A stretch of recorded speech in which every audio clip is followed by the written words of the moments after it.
Ya se nota que estamos en presencia de dos profesores. Esto promete mucho. Buenas tardes. Mi nombre es Margarita Saldaña y os quiero dar la bienvenida en nombre del Grupo de Comunicación Loyola, que tiene verdaderamente la alegría y el placer de editar este libro de Marta García, De noche iremos, una meditación sobre el Triduo Pascual. Muchas gracias a la librería Paulinas, que siempre una anfitriona excelente. Nos da mucho gusto venir a vuestra casa a presentar nuestros libros porque nos hacéis sentir realmente en casa. Esperamos disfrutar mucho esta tarde con esta presentación que yo creo que no va a ser una presentación al uso, porque el tema y la manera como Marta lo aborda da más bien para ayudarnos a entrar ya en el Triduo Pascual del que estamos tan cerca en clave de meditación, ¿no? Incluso yo diría en clave de contemplación casi.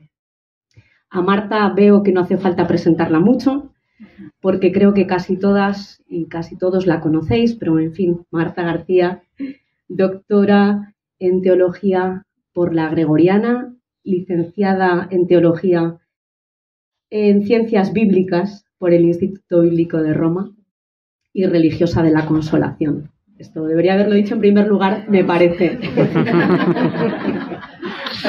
Era para generar expectación. Y en cuanto pensamos en esta presentación y yo le propuse a Marta que buscara a alguien para acompañarla, creo que no dudó ni un instante en proponer a Francesco Coco, que es también biblista y trabaja actualmente como profesor de Biblia, en comillas, es compañero y amigo de Marta desde hace unos cuantos años, según Francesco me ha contado. Así que también de su mano iremos entrando en el contenido, en la sabiduría profundamente sapiencial, me parece, de este libro. Este libro surge, Marta quizá nos lo contará, al hilo de unas conferencias que dio en Piñatelli, en el Centro Piñatelli de Zaragoza, hace un año, el año pasado. Entonces, claro, tiene esa frescura del mensaje narrado oralmente. De alguna manera lo ha reescrito, ¿no?, para la divulgación en un libro, pero mantiene esa frescura que hace que llegue de una manera pues honda, ¿no?, y directa, que toque directamente. Y yo cuando lo leía iba sintiendo que si yo tuviera que definir este texto diría que es una pequeña joya, una joya de orfebrería. Creo que las obras de orfebrería necesitan mucha precisión y creo que Marta se adentra en el Triduo Pascual haciendo lo que ella sabe mejor hacer, que es desmenuzar el dato bíblico, ir hasta el fondo del dato bíblico, jugar con él, con habilidad, con gran habilidad y con gran cuidado. Un orfebre necesita también mucho cuidado, ¿no?, mucha delicadeza. Y después un segundo aspecto que me parece que destaca en este libro también y por el que me parece una pequeña joya es que Marta sabe sacar al dato bíblico su gran belleza, ¿no? Como que lo ha pulido de tal manera que hace destellar ante nuestros ojos pues al bajísimo. Marta se inspira en Christian Bobin, este francés que ha utilizado pues yo creo que con tanto acierto espiritual este término, el bajísimo, que descoloca mucho, como el altísimo va a ser el bajísimo, pues a través de estas páginas Marta nos lleva de la mano para descubrir la belleza del bajísimo. Y entonces en esta joya que encontramos, yo personalmente hago una confesión y es que me he sentido profundamente cómplice, espiritualmente cómplice de Marta, en esta seducción que ejerce también sobre mí este bajísimo que ella nos invita a contemplar y a seguir. Pero no me entretengo más para dejar que Francesco pues nos ayude a mirar algunas de las caras de esta joya que esta tarde tenemos la suerte de contemplar juntos. Muchas gracias, buenas tardes a todos, caras conocidas, caras que vamos a conocer ahora. Puesto que siempre la ocasión de hablar de la palabra de Dios es una ocasión para entrar en relación y nunca nos deja como nos ha encontrado antes. Así que cada encuentro a raíz de la palabra marca un antes y un después, por mucho que no lo planeemos, o a lo mejor precisamente por no haberlo planeado. Empiezo agradeciendo a Marta por el honor que me da de compartir con vosotros algo del contenido de este libro, que lo que voy a hacer no pretende ser un resumen, sino más bien una invitación a la lectura, que es lo que se supone que sirve una presentación del texto. Es cierto que nuestro recorrido común ya remonta ya por el 2004, 2005, cuando yo terminaba el doctorado y ya la licenciatura empezaba casi el camino del doctorado. Luego los caminos se separaron un buen trecho, unos 10 años o más, 10 años por lo menos, y luego misteriosamente la providencia nos ha vuelto a juntar, en comillas, sin esperarlo, sin saber el uno del otro casi. Así que es bonito ver en este largo recorrido que el hilo rojo es la palabra de Dios, así que le agradezco que haya pensado en mí para introduciros a esta experiencia que es la lectura de su texto. Y justamente a raíz de la experiencia voy a hablar y quiero empezar leyendo unas líneas de la introducción del libro. No sé si sabéis que la introducción es la última cosa que escribimos cuando escribimos un libro, es la parte más pesada de todas. Lo recuerdo en la tesis, pero también los otros libros, que ya piensas como que lo has dado todo y dices, otra vez tengo que intentar escribir. Y entonces, en algunos casos, para salir del paso, se convierte en una página entre lo experiencial y lo existencial, porque uno va compartiendo, sobre todo si se trata, no como en este caso, sino de libros un poco más áridos como nuestros tochos infumables que escribimos para los que creen que saben algo. Y siempre se refleja mucho del alma del autor en la introducción y en la conclusión, así que... Y aquí Marta nos dice una cosa importante, hablando de la naturaleza de este texto. La reflexión parte de la apropiación de los textos bíblicos, y esto comporta no solo una exégesis de escritorio, siempre necesaria y de gran ayuda, sino también una exégesis vital, madurada a lo largo de la existencia, tan imprescindible o más que la otra. Esta es realmente, no sé, una de las aportaciones más importantes a la hora de prepararnos, quedarnos al umbral de este libro para luego empezar el viaje que nos propone hacer dentro de este libro a través de los textos bíblicos. Porque en el fondo lo que hace, aunque lo diga así casi en passant rápidamente, es devolver el texto bíblico a su estado primigenio. Todos sabemos que la Biblia no nace como libro escrito, no nace como libro para nada. Viene antes la experiencia de Dios y luego por necesidad, básicamente por el miedo al olvido, algunos se sientan para poner por escrito lo que, repito, no deja de ser una experiencia de Dios. Una experiencia además poliédrica, multiforme, multifacética, tantas como son las caras de los hombres. No es la experiencia de un hombre con Dios, sino que es la experiencia de Dios con el hombre. Así que si existe una clave hermenéutica de interpretación con la que nos tenemos que acercar a los textos, es justamente la clave existencial, desde la vivencia. Lo que Marta hace es proponernos una vivencia de la palabra, y esto se nota en cada línea.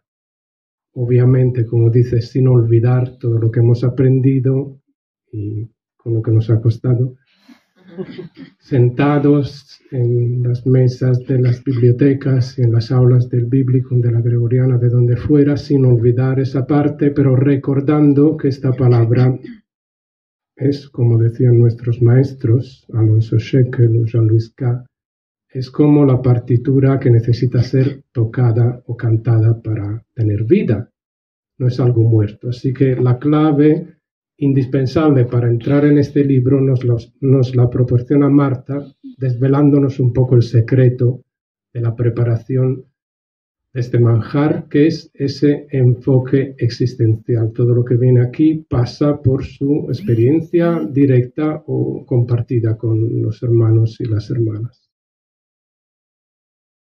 Y hablando desde lo existencial y desde la vivencia, me parece que las claves que nos da en el título aludiendo a ese poema maravilloso de Luis Rosales, que luego se conoce sobre todo por la canción de Thésée, pero bueno. Las claves también nos hablan mucho del mundo de la Biblia y nos ayudan a entender cosas que a lo mejor a veces no sé si olvidamos o no tomamos en justa consideración. La metáfora que está detrás del título es una doble metáfora. Nos habla de la sed y de la noche. Y esto nos habla de las muchas paradojas de nuestra fe en Dios, de nuestra fe cristiana, que es como si se alimentara de paradojas. ¿Cuál es la paradoja? Que la única clave para comprender el misterio de Dios es reconocernos ciegos, ir de noche a trancas y barrancas, y sedientos, solo la sed nos alumbra. O sea que ceguera y sed, que pueden ser dos opuestos que juntan toda la deficiencia humana, toda la incapacidad humana, son la clave para alcanzar lo que es humanamente inalcanzable, es decir, el encuentro con Dios.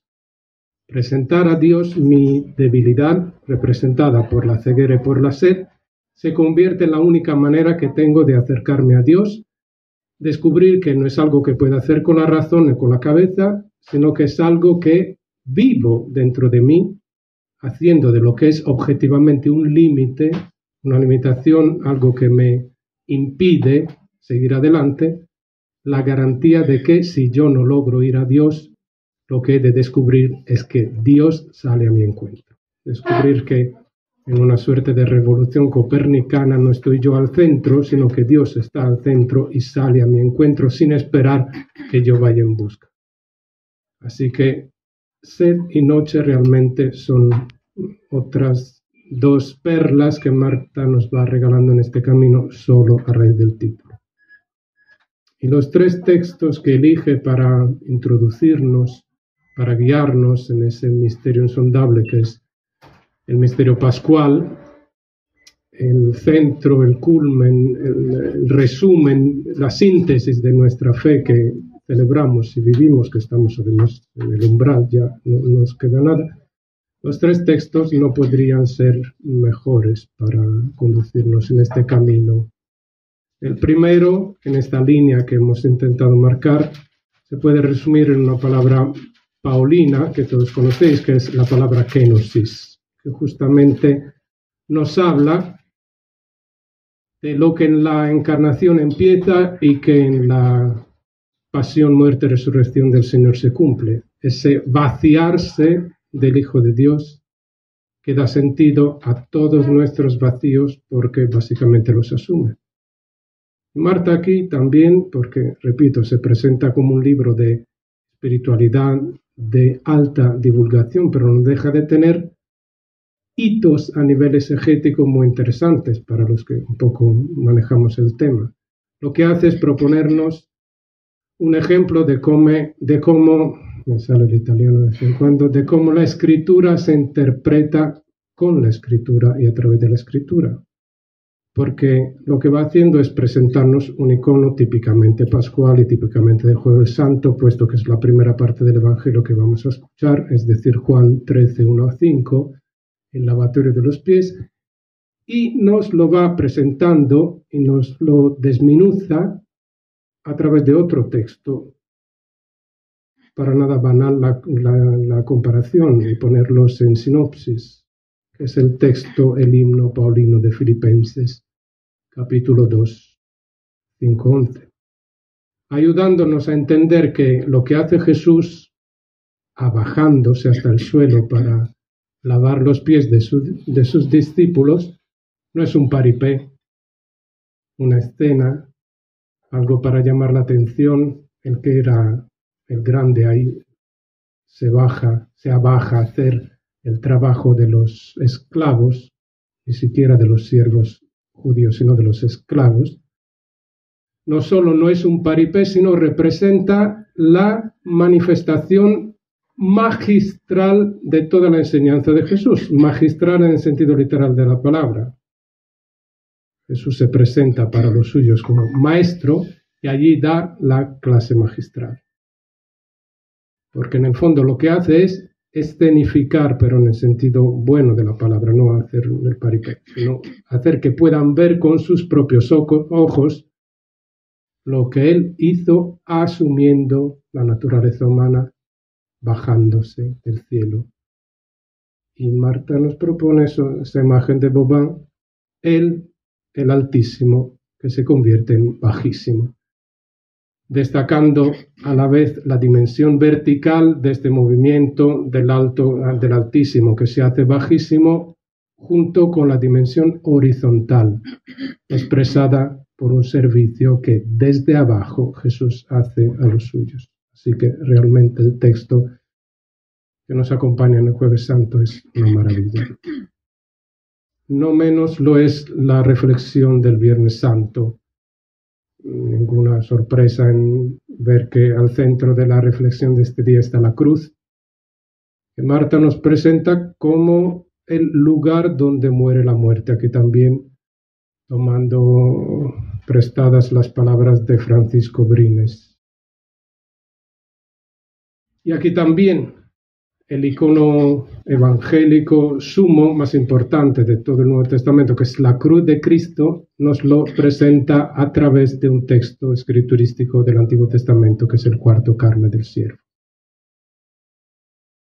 Además, uno de los textos bíblicos que más y mejor ha trabajado el libro de Isaías, así que en esta parte despliega todo su armamentario exegético, pero lo hace sobre todo con esa sabiduría, repito, existencial y desde la vivencia que hace que este libro no sea nada árido, todo lo contrario. Y aquí, hablando de las paradojas que decía antes, qué paradoja más grande de ver que Dios esconde la vida y la vida verdadera detrás de la muerte. Lo malo es que nosotros nos hemos acostumbrado a decir que la muerte de Jesús nos trae vida, pero si lo pensáramos un poco con frialdad y detenimiento, nos daríamos cuenta de que eso no se sostiene de ninguna de las maneras. La muerte es el contrario de la vida. La muerte aplasta la vida, termina la vida, arrebata la vida al hombre, la muerte. En cambio, Dios hace que este sinsentido por excelencia, que es la muerte, se convierta en la puerta de la vida. Y para entender que tenemos que dar un paso más allá de la apariencia, Marta nos presenta el rostro ensangrentado, tumefacto y asqueroso del hombre delante del que todo el mundo aparta la mirada, recordándonos que la única manera de reconocer en ese siervo al hombre noble, que luego con la luz del Espíritu reconocemos ser Jesucristo, es detener la mirada, profundizar la mirada, ahondar la mirada en este hombre que cuelga del madero, que es Jesús. Así que también este relato que nos invita a la contemplación, a entrar por una puerta muy estrecha, que es la de ir más allá de la apariencia, tiene una riqueza muy profunda a nivel espiritual, y repito siempre, muy fundamentado en una exégesis profunda en un Kabbalah. Y finalmente el tercer día suena como el broche de oro del camino que Marta nos brinda en este pequeño pero muy grande libro. Pocas páginas, pero de mucha enjundia, de gran profundidad espiritual y bíblica. Y si he dicho antes que el protagonista del Viernes Santo no podía no ser la cruz, pues aquí nos encontramos que la protagonista del sábado es María y dice, ¡bah! ¡Qué poco original! Y no porque no es María la que estáis pensando vosotras, sino que es María, la de Magdala. Otra María. Un personaje clave, fundamental en toda la catequesis de Juan, del Evangelio de Juan, y diría en toda la catequesis del Nuevo Testamento, aunque a lo mejor no se le reconoce todo el valor que tiene. realmente es, no sé quién inventó el título de apóstola de los apóstoles, pero realmente es así porque a ella se confía el anuncio más importante de la historia de la salvación. Y no se lo confía a uno cualquiera, sino Jesús mismo resucitado. O sea que se convierte en la base sobre la que luego los apóstoles fundan y fundamentan toda la fe de la Iglesia que nace. Así que un personaje fundamental. Un texto al que le tenemos todos mucho cariño, un texto que nos habla de la profundidad de lo femenino, fundamental en la Escritura y demasiado poco, no sé si estudiado, pero desde luego se habla muy poco de esta faceta. Y cuando se habla de esto a veces se hace con una suerte de apología, o sea que no está tan bien. No hay nada de esto en las páginas de Marta, sino que nos presenta a María por lo que es una mujer que se mueve a oscuras de noche, cuando todavía no ha salido el sol. Una mujer que se mueve por la sed, así que he pensado, en este icono bíblico se concentran otra vez las dos claves que hemos dicho, forman la primera gran paradoja que nos ofrece el título mismo del libro. Se mueve a oscuras, movida por el amor. Ni espera que salga el sol porque ya ha pasado el Shabbat y puede salir por fin sin violar las normas, y va al sepulcro sabiendo que no es lo más recomendable para una mujer ir sola, además en las circunstancias en las que Jesús había muerto y a sabiendas de que los apóstoles estaban encerrados por miedo. Así que, ¿dónde no pudo el valor de los hombres, de los varones, pudo el amor de la mujer? Es una cosa maravillosa. Es el amor que la empuja a moverse de noche. De noche iremos, de noche. María es el ejemplo de la mujer que, movida por el amor, va pese a que sea noche. Y lo que la mueve es la sed. Una sed que se manifiesta en esa palabrita, en ese pequeño adjetivo posesivo, cuando revela a Jesús sin saber que era Jesús. Se han llevado a mi Señor. Eso es lo que mueve a María, a buscar a su Señor, como todos nosotros. María se había hecho un Señor a su imagen y semejanza. Y lo que tiene que hacer en ese diálogo con este personaje misterioso, que luego se revela ser Jesús resucitado, es abandonar esa imagen que tiene que morir en esa losa, en esa tumba, y asumir la imagen de un Señor que no es suyo propio, a su imagen y semejanza, sino que es mucho más, es el Señor. De hecho, vuelve a los apóstoles y les anuncia, he visto al Señor, no a mi Señor, he visto al Señor. Así que todo esto es lo que nos regala Marta con este tercer icono maravilloso que es el de María Magdalena. Y termino, no me quiero enrollar demasiado, diciendo que realmente tenemos que estar muy agradecidos a Marta por un regalo tan bonito, repito, además en el umbral de la Semana Santa, así que nos viene muy bien volver a estos textos de su mano en estos días santos, porque nos ayuda a vivir el misterio pascual con las categorías más apropiadas, es decir, desde abajo y desde dentro. Así que muchas gracias, Marta.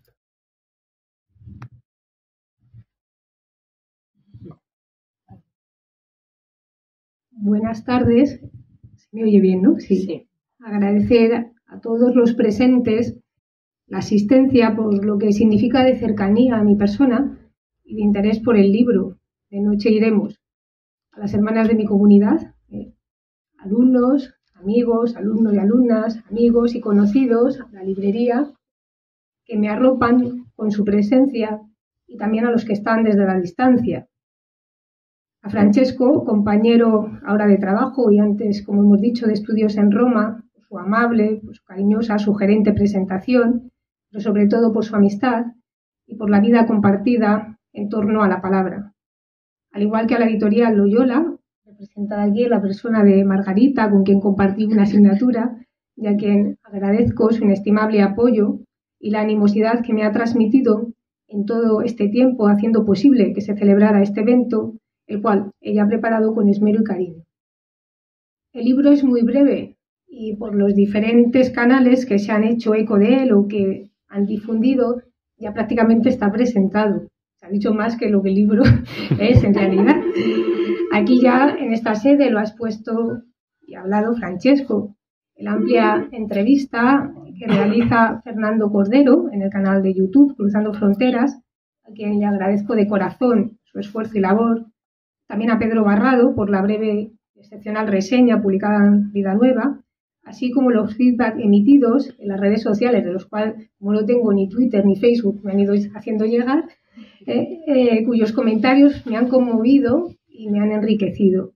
Y esta mañana, por último, en el canal de Radio ECA. Por todos estos y otros motivos, al preparar este momento me preguntaba, ¿qué novedad puedo aportar sobre el libro cuyo contenido ya ha sido desmenuzado y barrido casi microscópicamente en la entrevista con Fernando?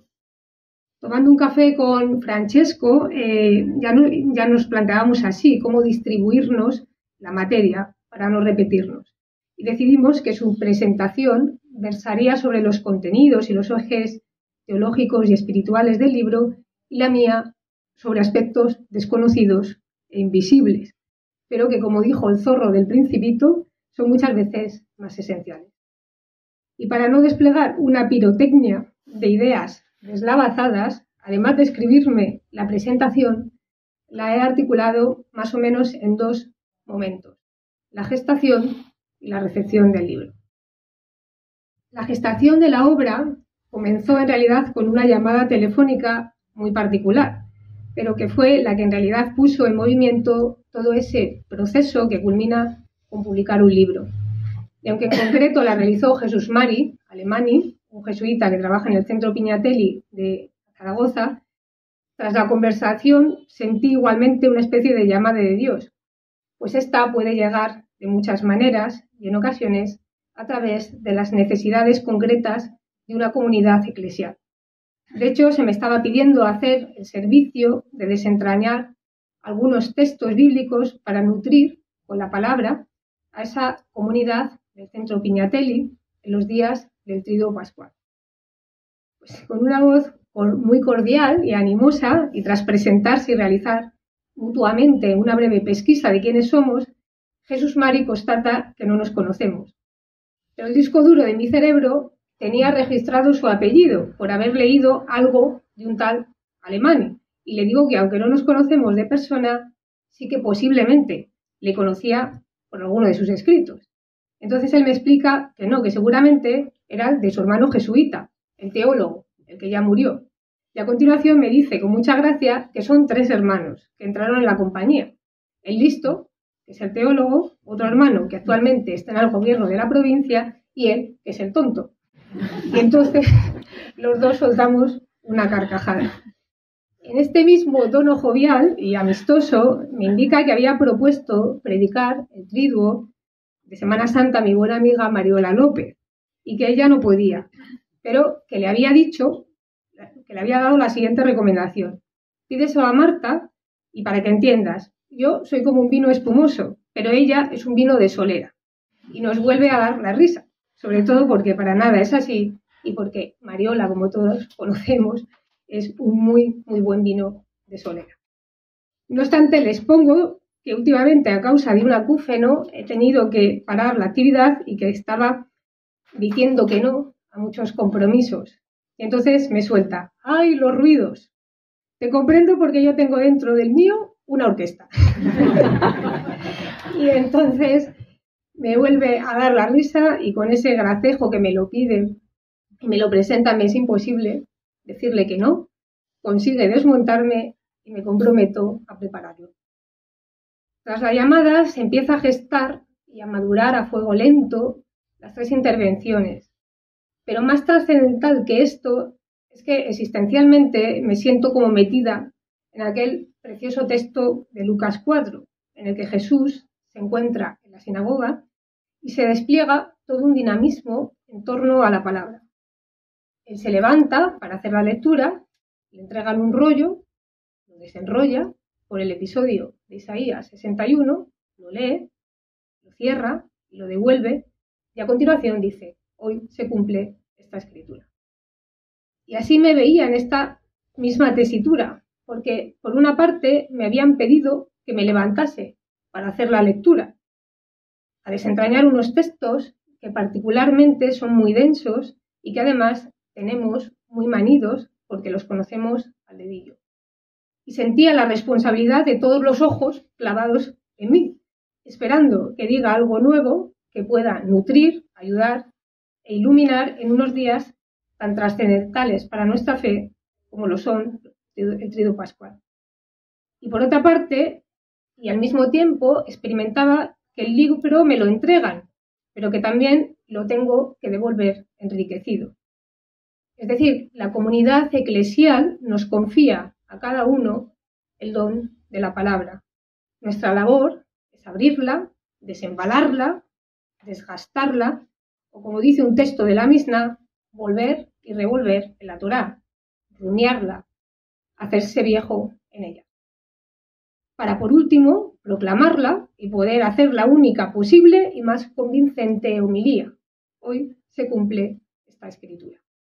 Solo así, enriquecida existencialmente, podemos devolverla nuevamente al seno de la comunidad que nos la entregó. Solo así podremos unirnos a la corriente de vida que fluye por las arterias de la Iglesia. Pues si la palabra nos llega enriquecida por la exégesis existencial de hombres y mujeres que en todos los tiempos y geografías la han encarnado y vivido, nuestro único culto y la única predicación razonable es la de poder decir también: hoy se cumple esta escritura. Por eso sentía con fuerza la exhortación que bellamente se hacía para sí, y ha salido Alonso Shekel, utilizando la metáfora de la fontana. Hay que dejar algo nuestro en el texto sagrado.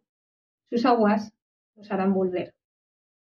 Escribir o elaborar una conferencia no es solo como dar a luz algo que se ha gestado en el silencio interior y se ha entretejido en la más profunda intimidad, sino que en muchas ocasiones escribir es parirse en palabras, entregarse en lo que se dice, experimentar en el tejido textual la propia carne donada.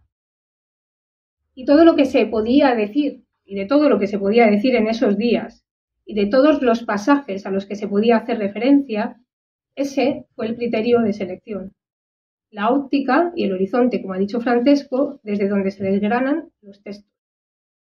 Salvando ciertamente las distancias, a Jesús le entregan el rollo de Isaías, pero él lo abre por un determinado pasaje, capítulo 61.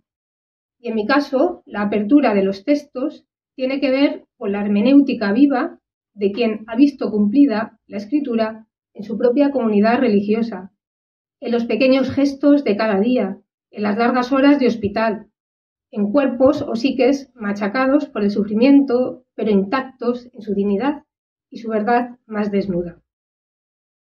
Y junto al haber sido testigo de ver cumplida la escritura, también la selección de pasajes y palabras tiene que ver con el deseo de que se siga cumpliendo el Evangelio en una iglesia cada vez más samaritana, más fraterna y más compasiva.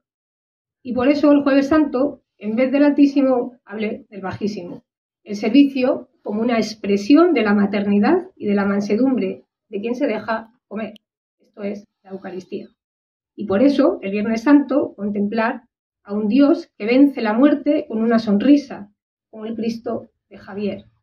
Y en este crucificado, contemplar también la victoria de los cuerpos llenos de cardenales y marcas que posiblemente juzgamos acabados, pero que sorprendentemente irradian la fuerza de la verdad más desnuda de Dios, convirtiéndose en su mejor y más nítida teofanía. Y por último, el Sábado Santo, culminar el proceso de muerte y resurrección viendo la voz como María Magdalena, es decir, reconocer al resucitado precisamente en el mismo hecho de escuchar nuestro nombre, solo que dicho por él. Se trataba de anunciar la buena noticia de que he sido testigo de que hoy se cumple esta escritura en muchos hombres y mujeres de buena voluntad. Y haciendo esto, animar a los oyentes y ahora lectores a que este flujo de vida que recibimos inmerecidamente se convierta a su vez en fuente que salpique a otros.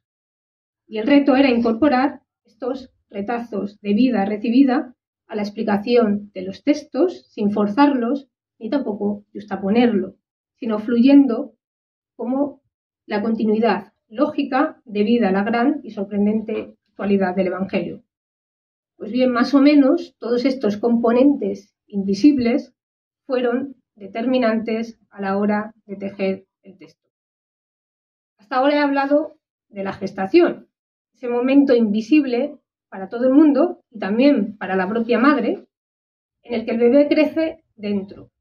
Con el parto se le pone un rostro, pero para que pueda vivir ha de cortarse el cordón umbilical. Y esto implica un gesto materno de gran donación, de generosa donación.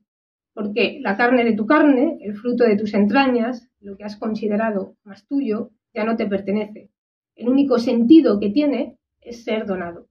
Y dejar que, aunque siempre esté vinculado a ti, corra libre por la historia, viva su propia vida, desarrolle su misión y alcance su destino.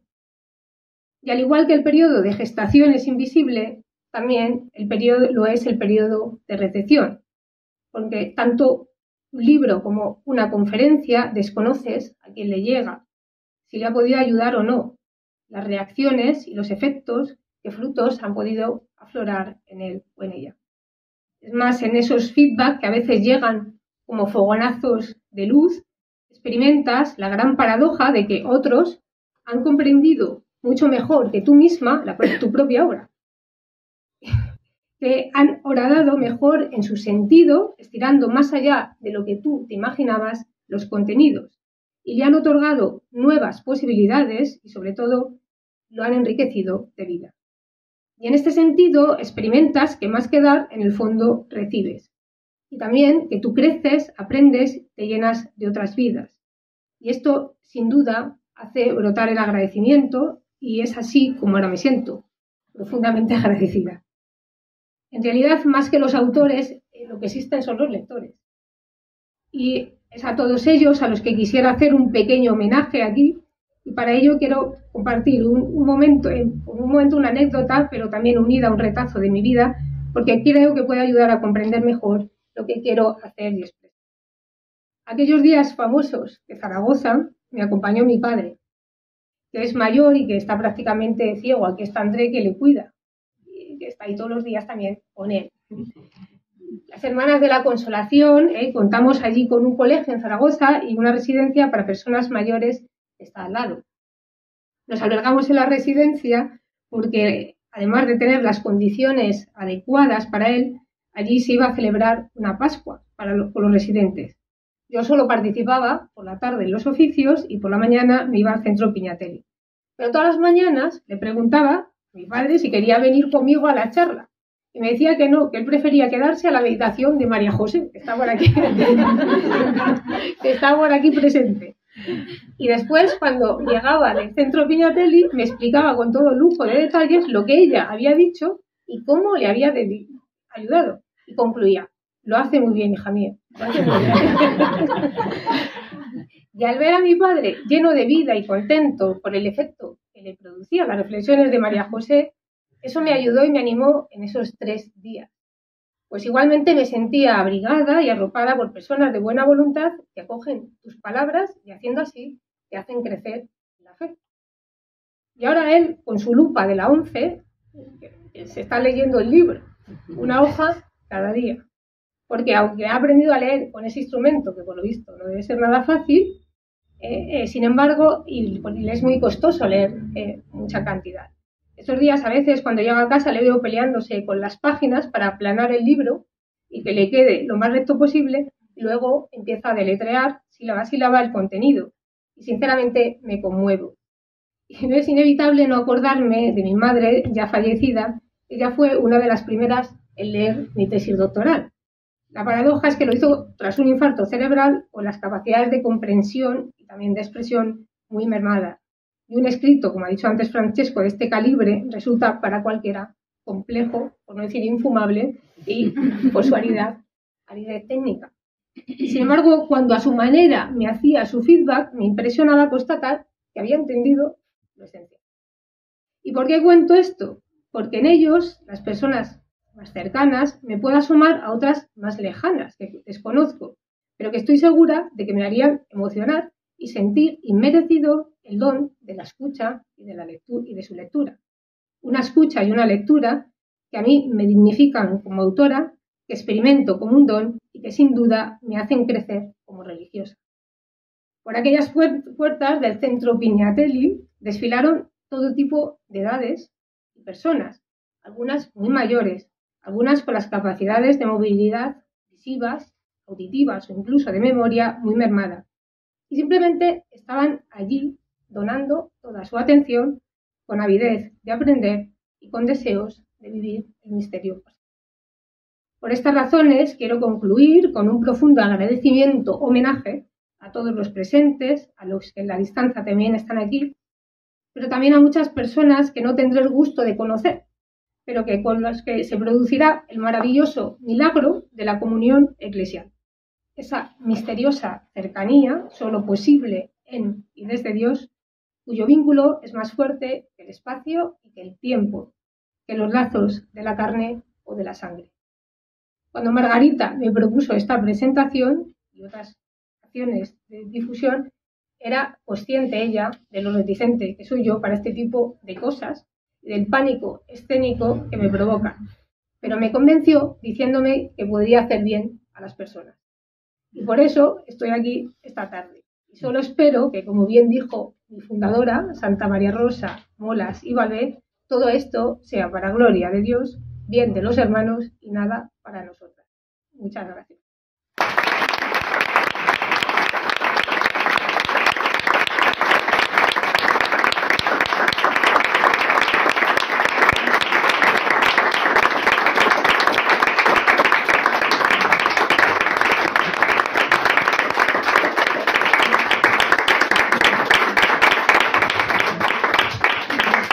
Te aplaudimos bastante para que te dé más vergüenza.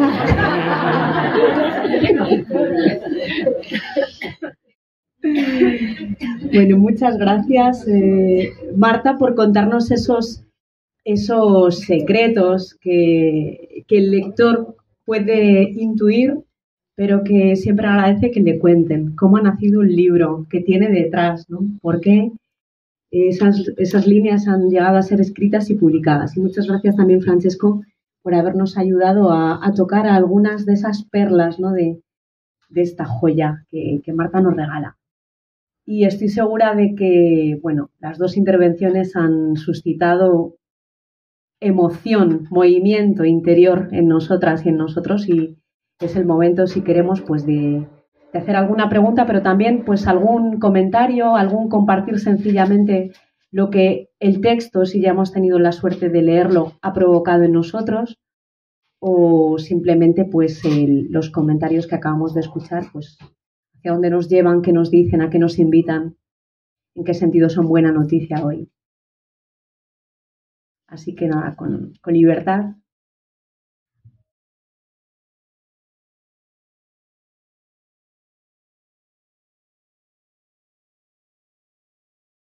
Es más vergüenza ahora que yo, ¿eh? Ya se les va a pasar.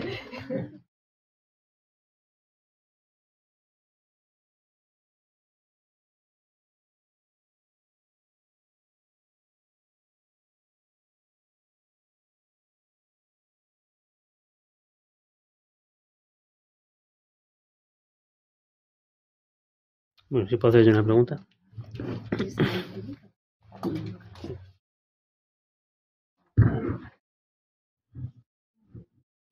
Bueno, para ir mirando hacia el tríodo pascual, un poco en referencia, en parte, ¿qué nos aporta el libro para leerlo desde el presente? Y también una pregunta vital o existencial. ¿Cómo podemos vivir este año, en este tiempo que vivimos, el tríodo pascual? ¿Qué nos puede sugerir? ¿Qué cosas nuevas? ¿O cómo?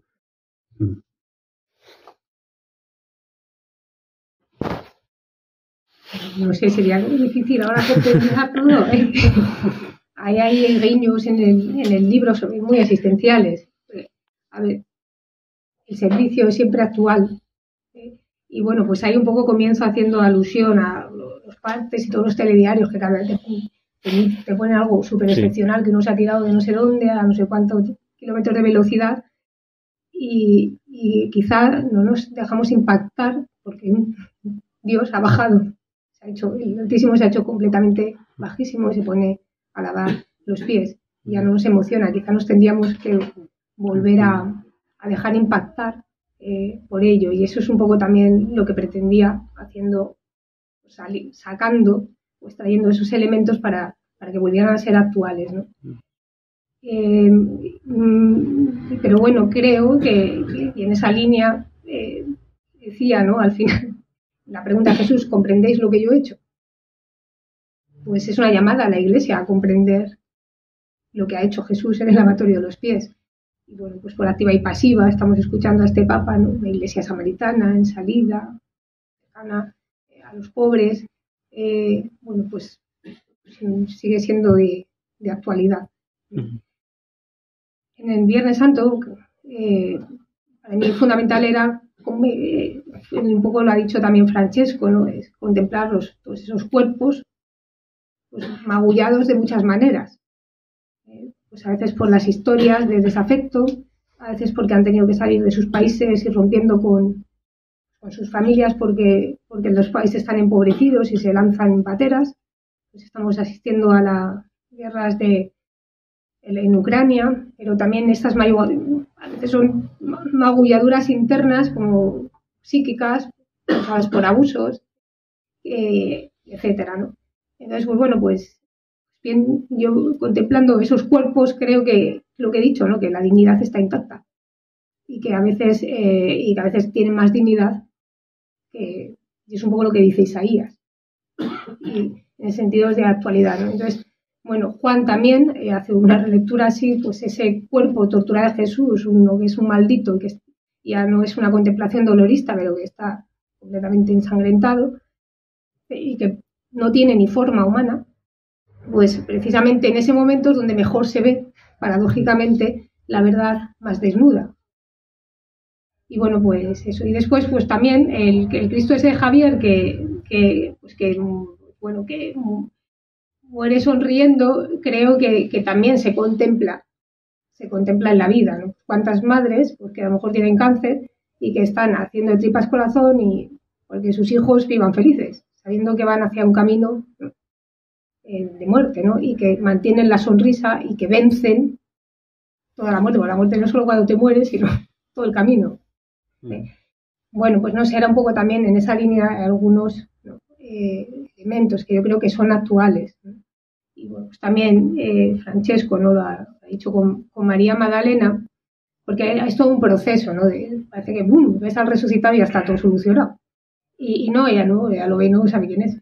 Y hay todo un proceso primero de ir, y yo me imagino pues que tuvo que hacer un proceso de luto muy similar al que hacemos nosotros, que empiezas a pasar, que esos días son terribles, después empiezas a depurar un poco de lo que las cosas cercanas, más lejanas, y te va quedando como un pozo y un mensaje de lo que ha sido y es esa persona, ¿no?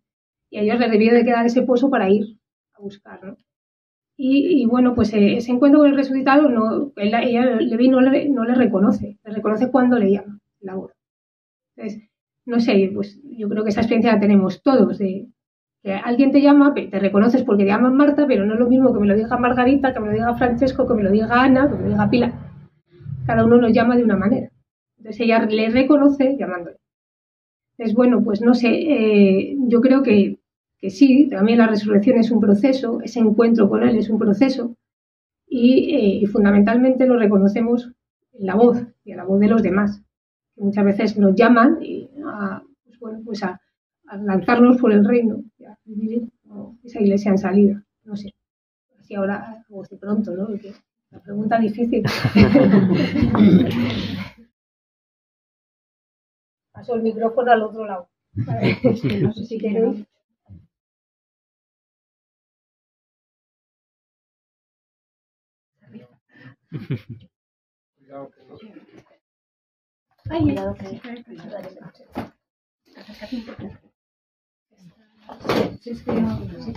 Ya. No, tranquila. Le voy a sacar los colores a Marta.